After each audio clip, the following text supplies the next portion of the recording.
Dès son plus jeune âge, il est passionné par l'histoire naturelle. Alors, il est fils de médecin, petit-fils de médecin, mais lui, c'est pas du tout son truc.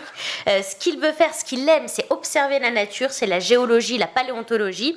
Il découvre d'ailleurs assez jeune les travaux sur l'évolution des espèces de Lamarck, et il est fasciné. C'est ça qu'il veut faire. Et il y a une expédition bien connue qui change le cours de sa vie. On est là en 1831. Il embarque à bord du Beagle pour un voyage de 5 ans, cap sur l'Amérique du Sud. Absolument. Il va observer la faune, la flore. Il ramasse des pierres, des coquillages. C'est un grand collectionneur.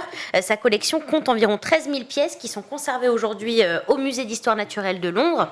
Il prend aussi de nombreuses notes dans ses carnets, notes qu'il envoie à ses amis en Angleterre. Et ce dont il ne se doute pas du tout, c'est qu'en fait, à son retour, ses descriptions ont été lues par de grands scientifiques qui l'encouragent à continuer. Il décide donc de rassembler des notes et d'en faire un ouvrage. Et c'est comme ça qu'il arrive à se faire connaître. Darwin rentre à Londres, il se retire à la campagne avec sa femme, ses enfants pour s'atteler à la rédaction de l'ouvrage le plus important de sa carrière, un des ouvrages les plus importants de l'histoire des sciences d'ailleurs. Voilà, qui a bouleversé la science, c'est L'origine des espèces, publié en 1859. Darwin met des années à l'écrire, il réfléchit à ce qu'il a vu, à ce qu'il a constaté.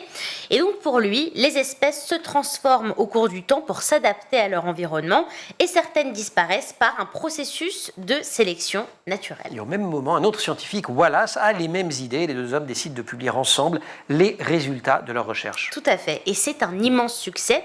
Mais il faut se rendre compte quand même du bouleversement que c'est pour l'époque, parce que la religion catholique, au début, elle n'est pas vraiment ravie de tout cela. Comment entendre que les espèces ont évolué? Comment entendre qu'il existe un lien de parentalité? Elle est rarement ravie avec les découvertes scientifiques, la religion catholique dans l'histoire. C'est ça, qu'il existe un lien entre les hommes et les primates, alors que dans la Bible, la Terre est une création de Dieu, il n'y a pas d'évolution de l'espèce humaine, et le premier homme, c'est Adam.